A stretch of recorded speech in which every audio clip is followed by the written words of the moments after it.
Բարև ձեզ, պարոն Դանիելյան, շնորհակալ եմ հրավեր ընդունելու համար։ Բարև ձեզ, շնորհակալություն հրավերի համար։ Սիրով։ Պարոն Դանիելյան, անդրադառնանք երևի այսպես ամենաթարմ թեմային, ձյան տեղումներից հետո Երևանում ի հայտ եկան կամ ավելացան փոսեր եւ Տիգրան Ավինյանը հայտարարեց, որ դա օգտագործված աղի պատճառով է, որքանով եք այս պատճառը հիմնավոր համարում, հաշվի առնելով, որ օրինակ միջմարզային ճանապարհներին ավելի շատ աղ է օգտագործվում, բայց նման փոսեր կարծես թե չկան։ Կարող ենք ենթադրել, որ ասֆալտի որակի տարբերությունն է պատճառը։ Միանշանակ ասֆալտի որակի տարբերությունն է, ուրեմն իրանք այնպես են ներկայացնում այս ամեն ինչը, կարծես վերջի 30 տարում Հայաստանում ձյուն եկած կամ Երևանում ձյուն եկած չլինի։ Իրանք ինչ ներկայացրեցին, ուրեմն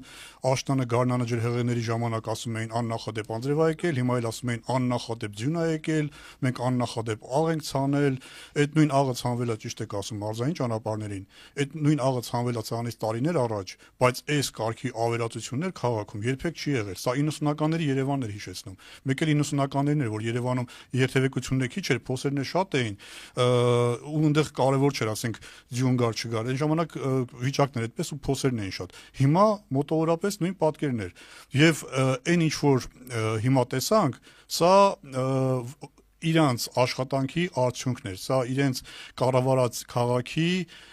տեսքներ, այսինքն իրանց տված հրամանների, իրանց տված հանձնարարությունների հետևից այս մարդիկ չեն կարողանում գնալ, այսինքն մի բան են պատվիրում, մի բան են հանձնարարում, բայց իր հետևից չեն գնում, որ ասեն դեն այդ աշխատանքը արվել է, չի արվել, ոնց է արվել, լավ է, վատ է, գնահատական տան, եթե վատ է արվել, պահանջեն, միջև անգամ իրավական ընթացան այդ ամեն ինչին, ոչ թե Երևանցու վճարած հարկեր турքերից գոյացած Երևանի բյուջեն, այսպես մսխեն գնա, սենց ջրեն գնա, բառից բուն իմաստով, սենց հալածնեն գնա, ձյան հետ եկած ուրեմն ձյան հետ ձյան ընթացքում առաջացած փոսերը կամ ձյանից հետո առաջացած փոսերը հալեց գնաց ձյան հետ միասին։ Չի կարա sense բան։ Դա նորից եմ կրկնում, որակի ասֆալտի որակից է, իսկ ասֆալտի որակին հետևողը դա Երևանի քաղաքապետան, ով որ գումարը տվել է։ Իսկ այս մարդիկ չեն հետևում։ Երբ որ ուրեմն sense ընթացակարգ էլի ասեմ, երբ որ ինչ որ միտեղ այս պարագայում կոնկրետ ասֆալտի հետ կապված շինարարը հաղթում է, շինարարը մրցույթի է մասնակցում, նրա հետ զուգահեռ մասնակցում է նաև տեղ վերահսկողը։ Վերահսկողն էլ է մրցույթով շահում եւ վերահսկողը պետքա անկախ մարմին որպես գնա վերահսկի տվյալ կոնկրետ այս պարագայում ասֆալտի որակը։ Ուրեմն վերահսկողությունը այնքան ցածր գումարներով են շահում, որ այս մարդիկ արդեն հասկանալի է, որ իրանք այդտեղ ուղղակի ստորագրություն են վաճառելու, այսինքն շինարարից sense ասեմ գումար են վերցնել, որպեսզի այդ ավարտական ակտի տակ ստորագրեն, որպեսզի այդ բանը այդ թուղթը հանձնվի, այդ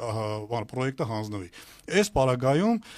բացի այն որ պետքա վերահսկողը գնա վերահսկի, որը որ չի վերահսկելու, նաև պետքա քաղաքապետարանի համապատասխան կառույցը, այս պարագայում շին բարեկարգման վարչությունը եւ վարչական շրջանների համապատասխան բաժինները գնան կանգնեն շինարարի գլխին, տեսնեն ոնց է աշխատանքը անում, նաև զգուշացնեն, որ եթե հանկարծ որակով չարեցիք, դուք սրա համար պատասխան եք տալու։ Որպեսզի այս մարդիկ այդ շինարարները բարեխիղճորեն աշխատանք անեն։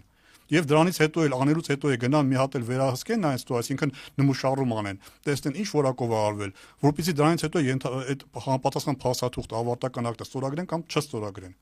Իսկ այս պարագայում մենք տեսանք, որ անցած տարվա վերջում կամ անցած տարվա երկրորդ կեսում արված ասֆալտը, սեպտեմբեր, հոկտեմբերին արված ասֆալտը, որ պետքա դիմանար մի քանի տարի, մի քանի ամիս դիմացավ։ Հունվար, փետրվարին արդեն հալվել էր։ Այնինչ տարիներ առաջ արված ասֆալտները ավելի որակով են արվել, ավելի բարձր որակ են ունեցել, քան իրանց արած, քան այս իշխանության ժամանակ արված ասֆալտը։ Դա նորից եմ կրկնում, գալիս է ուրեմն վերահսկողությունից, գալիս է կառավարումից, ճիշտ կառավարումից։ Պետք է կարողանան եւ ճիշտ հանձնարարականներ տան եւ այդ հանձնարարականի հետևից գնան։